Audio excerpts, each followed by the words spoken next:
नमस्कार, देशोन्नतीमध्ये मी साक्षी आपलं स्वागत करते।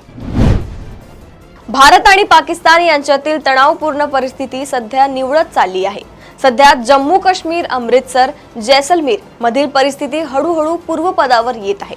दोन्ही देशांमध्ये शस्त्रसंधींवर एकमत झालं असून भारताने अधिकृत पत्रकार परिषद घेत याबद्दलची घोषणा केली। या घोषणेनंतर शस्त्रसंधी म्हणजे नेमकं काय असा प्रश्न अनेकांना पडला आहे। काय आहे शस्त्रसंधी तर जाणून घेऊया। शस्त्रसंधी किंवा युद्धविराम म्हणजे युद्धात दोन्ही बाजूंनी लढाई थांबवण्यासाठी केलेला एक करार। हा करार कायमस्वरूपी किंवा तात्पुरता असू शकतो। बहुतेक वेळा हा दोन्ही देशांमधील औपचारिक कराराचा भाग असतो, पण कधी-कधी कोणताही लेखी करार नसतानाही दोन्ही देश अनौपचारिकरित्या शस्त्रसंधी स्वीकारू शकतात। शस्त्रसंधी म्हणजे दोन्ही देशांनी एकमेकांवर कोणत्याही प्रकारच्या शस्त्रांचा वापर करायचा नाही। भारत आणि पाकिस्तान शस्त्रसंधीसाठी तयार झाले आहेत। याचा अर्थ दोन्ही देशांनी आता शस्त्र हल्ले न करण्याचा निर्णय घेतलाय।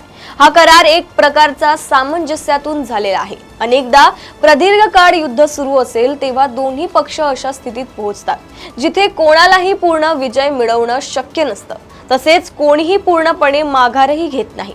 यामुळे अशा परिस्थितीत त्यांच्यात शस्त्रसंधी होते।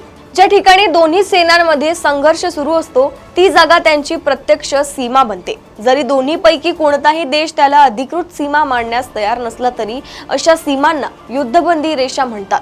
उत्तर कोरिया आणि दक्षिण कोरियामधील युद्ध औपचारिकरित्या कधीच संपलेलं नाही, पण 1953 मध्ये त्यांच्यात युद्धविराम रेषा निश्चित करण्यात आली होती।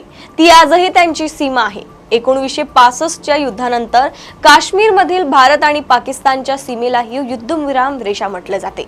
1971 च्या शिमला करारानंतर ती नियंत्रण रेषा म्हणून ओळखली जाऊ लागली। शस्त्रसंधीमध्ये दोन्ही देश एकत्र निर्णय घेतात, त्यानंतर ठरलेल्या जागेवर आणि वेळेसाठी सैन्य आपल्या सर्व हालचाली थांबवतात। याला एकतर्फी युद्धविराम असंही म्हणतात। यानंतर दोन्ही देशांमध्ये चर्चा होते। भारत आणि पाकिस्तानमध्ये ही चर्चा 12 मे रोजी होणार आहे। कधी-कधी चर्चेचा हा काळ खूप छोटा असतो, तर कधी तो दीर्घ काळ चालतो। युद्धबंदी हा शब्दही अनेकदा वापरला जातो। शस्त्रविराम हा एक लष्करी करार आहे, ज्याचा मुख्य उद्देश युद्ध संपवणं हा शस्त्रसंधीचा मूळ उद्देश आहे। भारत आणि पाकिस्तान यांच्यातील ही शस्त्रसंधी कायम राहणार आहे। दोन्ही देशांमध्ये शांतता निर्माण करणं हा यामागचा हेतू असतो।